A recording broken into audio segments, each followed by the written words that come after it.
Hi guys, good morning and welcome back to UPSC N I. तो अभी बज गया है सुबह के 9:30 एंड मैं अभी 2 घंटे पहले ही लाइब्रेरी से आई थी रात के। मतलब कल रात से मैं अभी तक सोई नहीं हूँ क्योंकि रात में मैं लाइब्रेरी में पढ़ रही थी एंड अभी सुबह मैं नहीं सो सकी क्योंकि मेरे दीदी जीजू लोग आ रहे थे और अगर मैं सो जाती तो वो लोग मुझे कॉल करते रह जाते बट मैं फ़ोन नहीं उठा पाती।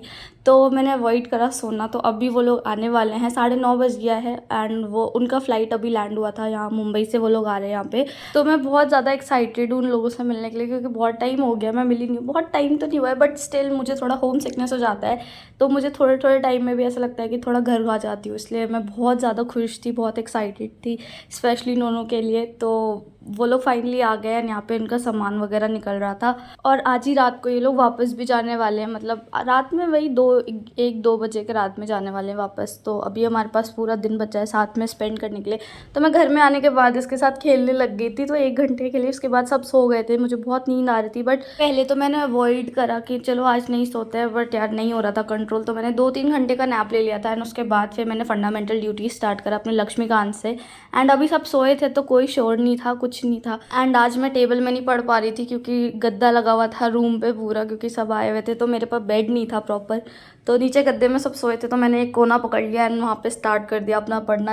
और बेसिकली मैं अभी कर रही हूँ फंडामेंटल ड्यूटी जो मैंने बता दिया एंड इसमें मैं कर रही हूँ रिविजन इस चैप्टर का। एंड नेक्स्ट, क्योंकि नेक्स्ट सैटरडे को मुझे इस चीज़ पे आंसर राइटिंग करना है और मैंने टारगेट सेट कर रखा है अपने पूरे वीक का कि मुझे इस दिन पे ये पढ़ना है, इस दिन पे ये। एंड लास्टली सैटरडे संडे को हम ऐसे आंसर राइटिंग करेंगे एंड रिवीजन करेंगे। तो अभी मैं वही रिवाइज़ कर रही थी एंड फिर रिवीजन करते करते ना मैं बहुत ज़्यादा खुश भी हो रही थी। मुझे मन भी नहीं कर रहा था पढ़ने का, मन कर रहा था कि उसके साथ जाके बैठूँ, खेलूँ उसके साथ। बट ठीक है, अगर मैंने अभी टारगेट कंप्लीट नहीं करा तो बाद में इन फ्यूचर मुझे बहुत दिक्कत होने वाला है। जो आने वाला वीक होगा उसमें सब पेंडिंग हो जाएगा। तो अभी तो मैं पढ़ रही हूँ बट उससे पहले आप लोगों के लिए एक छोटी सी न्यूज़ है, तो आप लोग ये सुनिए। हम सबको पता है यूपीएससी क्रैक करना इजी नहीं है। हर साल यूपीएससी में कंपटीशन बढ़ता जा रहा है। अगर आपको भी सबसे आगे निकलना है तो यूपीएससी में चाहिए आपको focus, determination, dedication and good strategy. तो आप भी अगर यूपीएससी के लिए प्रिपेयर करना चाहते हैं एंड टॉप 5 में खुद को देखना चाहते हैं तो आज से ही स्टार्ट करें अपनी preparation physics Wallah only IAS के साथ। पीडब्ल्यू ने लॉन्च किया है प्रहार batch 2024 in English at just ₹8,999 जो कि स्टार्ट हो गया 5 जून को। प्रहार बैच 2024 इन हिंदी एट जस्ट ₹8,909 जो कि स्टार्ट हो चुका है 5 जून को अगेन।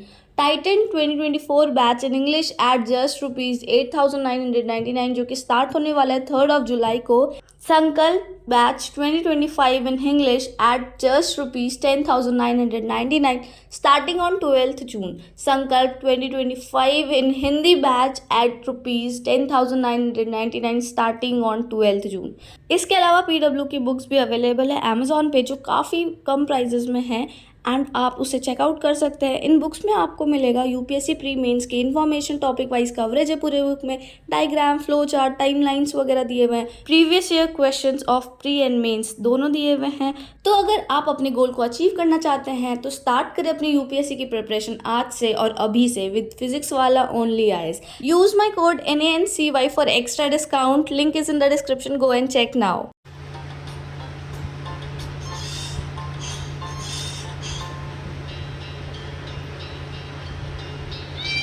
भाई यहाँ पे तो मेरा टैबलेट बुक हो गया पूरे आज के दिन के लिए। तो टैबलेट का तो पढ़ाई जितना भी था वो तो पेंडिंग जाना ही जाना है। फिर मैंने यहाँ पे अपना लंच स्टार्ट करा एंड ये भी मस्त एंजॉय कर रही थी। बट हाँ, मेरे रूम में थोड़ा गर्मी हो रहा था इसके अकॉर्डिंग, क्योंकि मेरे रूम में एसी नहीं है और दिल्ली में बहुत ज़्यादा गर्मी हो रही है, एक कूलर से नहीं हो रहा था सफिशिएंट।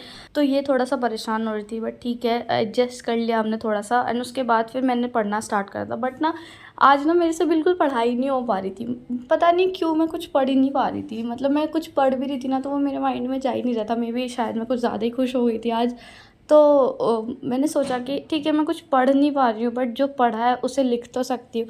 तो मैंने स्टार्ट किया यहाँ पे अपना आंसर राइटिंग एंड पॉलिटी का ही मैंने आंसर राइटिंग स्टार्ट करा है। तो अभी मैं आप लोगों को दिखाती हूँ कि मैंने किस क्वेश्चन पे आंसर राइटिंग लिखा है एंड कैसे आंसर राइटिंग लिखा है। बेसिकली मेरी आंसर राइटिंग उतनी ज़्यादा अच्छी तो नहीं है बट मैं लिख लिख के उसे इम्प्रूव कर रही हूँ, क्योंकि जहाँ पे भी लूप होल्स आ रहा है, अभी 1 साल का के लगभग का टाइम है मेरे पास, तो मैं उसमें जितना इम्प्रूव कर सकती हूँ इम्प्रूव कर देती हूँ। क्योंकि मेंस का जो आंसर राइटिंग होता है वो बहुत ज़्यादा इंपॉर्टेंट होता है।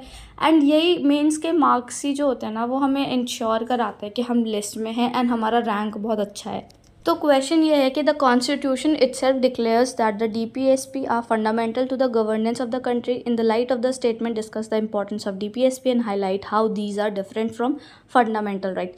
स्ट्रेट फॉरवर्ड क्वेश्चन है, कोई ऐसा करंट अफेयर बेस्ड नहीं है, तो मैंने ये लिखा है आज। तो और ये मेरा कुछ ऐसा प्रेजेंटेशन के साथ लिखा था मैंने।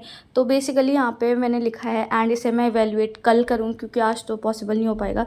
एंड आप लोग भी सिर्फ इस वीडियो को यहाँ पे पॉज कर सकते हैं एंड मेरे आंसर्स को चेक कर सकते हैं एंड मेरे कमेंट सेक्शन में एवेल्युएट करके मुझे बता सकते हैं कि कौन सा ऐसा पॉइंट है जो मिसिंग है या फिर मैं कहाँ पे इम्प्रूवमेंट ला सकती हूँ। बिकॉज हम आपस में, मैं आपसे कुछ सीखूंगी, आप मेरे से कुछ सीखोगे, यही UPSC का एक जर्नी है। एंड सेकंड क्वेश्चन भी मैंने ये लिखा था कि discuss the possible factor that inhibit India from enacting for its citizen to uniform civil code as provided for the DPSP। ये थोड़ा ट्रिकी क्वेश्चन जैसा था, ट्रिकी तो नहीं था बट इसका थोड़ा जो स्ट्रक्चर था वो बनाने में मुझे थोड़ा मुश्किल हुआ, बट जैसे तैसे मैंने लिख दिया। तो आप लोग देख लेना इस वीडियो को पॉज करके, आप ज़रूर मुझे कमेंट सेक्शन में बताना कि मैं कहाँ इम्प्रूवमेंट कर सकती हूँ, क्योंकि आप लोगों के भी सजेशन मेरे लिए उतने ही इक्वली इम्पॉर्टेंट है। तो इसे ज़रूर बताना। एंड सैटरडे को इवैल्यूएशन होगा मेरे फ्रेंड्स के साथ इसी क्वेश्चंस का। बेसिकली हमारे 4 लोगों का ग्रुप है एंड इस ग्रुप में हम इवैल्यूएट करते हैं सभी के आंसर्स। लाइक जैसे मैंने आज लिखा, मेरे फ्रेंड्स ने कुछ लिखा होगा, फिर ऑनेस्ट फीडबैक देते हैं। एंड टू बी ऑनेस्ट ये बहुत ज़्यादा हेल्पफुल होता है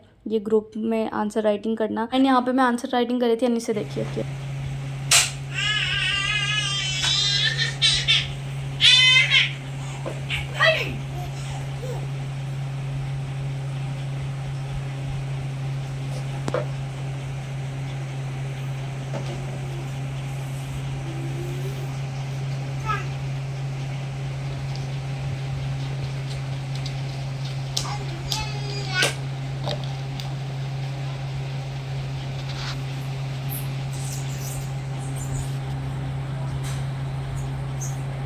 फिर रात हो गई थी एंड सबके जाने का टाइम आ गया था। दीदी और जीजू लोग गाड़ी में सामान डाल रहे थे एंड मैं यहाँ पे नोनू को गोदी में रखी थी। एंड आज बहुत अच्छी चीज़ ये है कि दीदी भी आ गई थी, तो अब इन्हें करेंगे हम बाय। एंड ये मेरी गोदी से किसी की गोदी में जा ही नहीं रही थी, तो मैं बहुत खुश थी आज, क्योंकि बहुत टाइम बाद मिलते हैं जब हम बच्चे से, तो बच्चे भूल जाते हैं, तो इसलिए मैं आज थोड़ा एक्स्ट्रा खुश थी।